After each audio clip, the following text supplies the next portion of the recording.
જય માતાજી। જો ભાઈ હવે આપણે વાગી ગયા છે 3 ને કારીગરોની ફરમાઈશ છે ચા પીવો છે। 3 વાગ્યા એટલે આ ચાના રહોડિયા છે આપણે પીને જ છે પેલો ચા।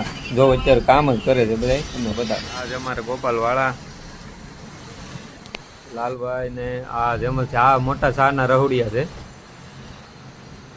ના એનું માથું ભાંગે એવા છે ચાના રહોડિયા છે।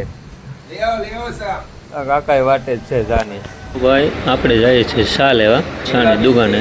જો આ છે ચાની દુકાન। જો ભાઈ આપણી ચા પણ રેડી થાય છે। બહાર તો એવો તડકો છે તો કારીગરો એવા છે ચા તો પીવો જ પડશે એટલે આપણે લેવા ગયા છે ચા।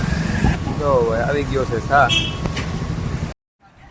જો ભાઈ ચાના રહોડિયા શરૂ કરી દીધી છે ચા પીવાની। જો ભાઈ લાલભાઈ આપણે ચા પાણી પીને બેઠી જશે મશીને। મળીએ નેક્સ્ટ વિડીયોમાં। લાઈક કરો, ફોલો કરો અને શેર કરો।